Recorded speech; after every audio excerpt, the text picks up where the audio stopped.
కామారెడ్డి జిల్లా గాంధారి మండలం పిస్కల్ తండాలో దారుణ ఘటన చోటు చేసుకుంది. నవ శిశువును రోడ్డు పక్కన ఉన్న ముళ్ల పొదల్లోకి గుర్తు తెలియని వ్యక్తులు పడివేసి వెళ్లిపోయారు.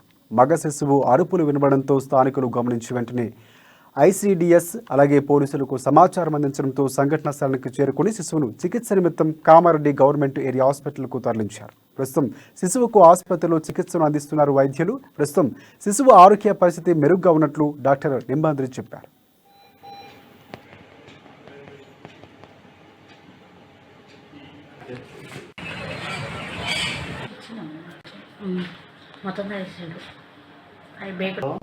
Unknown baby okay. ఈ చైల్డ్ డిపార్ట్మెంట్ వాళ్ళు కరెక్ట్గా 12 o'clock గాంధారి ఏరియాలో ఒక విలేజ్లో దొరికినది తీసుకొచ్చారు. చూసేసి చిల్డ్రన్ డాక్టర్కి చెప్పినాము. చిల్డ్రన్ డాక్టర్ వచ్చి చూసి ట్రీట్మెంట్ రాసి ఫర్దర్గా మేనేజ్మెంట్ నడుస్తుంది. బేబీ వెయిట్ అయితే 3 kgs ఉంది. ఇప్పుడు బాగానే ఉంది. ఫర్దర్గా ట్రీట్మెంట్ నడుస్తుంది. ఎందుకంటే బాగానే ఉంది.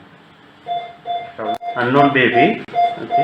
ఈ చైల్డ్ డిపార్ట్మెంట్ వాళ్ళు కరెక్ట్గా 12 o'clock